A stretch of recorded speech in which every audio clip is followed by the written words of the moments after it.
नमस्कार, आपण पाहत आहात एल्गार न्यूज महाराष्ट्र। मिरज तालुक्यातील आरग येथे शेतजमिनीच्या रस्त्याच्या कारणावरून 2 गटामध्ये जोरदार हाणामारी झाल्याची खळबळजनक घटना घडली आहे। या वादात लोखंडी रॉड आणि काठीने केलेल्या मारहाणीत दोघे जण गंभीर जखमी झाले असून एका 4 चाकी गाडीची मोठ्या प्रमाणावर तोडफोड करण्यात आली आहे। या घटनेची नोंद मिरज ग्रामीण पोलिसात झाली असून पोलीस अधिक तपास करत आहेत। मिळालेल्या माहितीनुसार आरग रेल्वे स्टेशन परिसरात राहणारे शंकर शिवाजी भोसले आणि सध्या जयसिंगपूर येथे राहणारे पृथ्वीराज सदाशिव किनेकर यांची आरग परिसरात एकमेकांलगत शेतजमीन आहे। या दोन्ही जमिनींच्या मधून जाणाऱ्या रस्त्यावरून गेल्या काही दिवसांपासून दोघांमध्ये तीव्र वाद सुरू होता।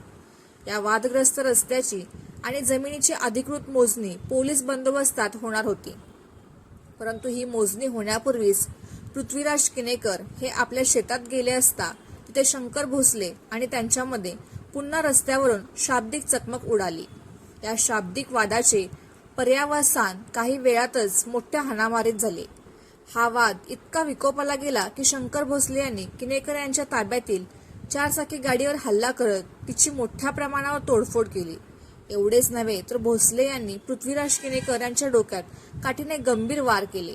यावेळी किनेकर यांच्यासोबत असणाऱ्या त्यांच्या मेहुण्या साक्षी प्रकाश कुलकर्णी यांनी वाद मिटवण्याचा प्रयत्न केला असता त्यांनाही बेदम मारहाण करण्यात आली।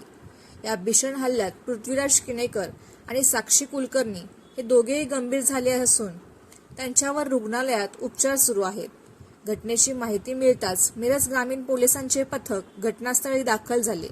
पोलिसांनी घटनास्थळाचा पंचनामा केला असून या प्रकरणी गुन्हा दाखल करण्याची प्रक्रिया सुरू आहे। या घटनेमुळे आरग रेल्वे स्टेशन परिसरात काही काळ तणावाचे वातावरण निर्माण झाले होते।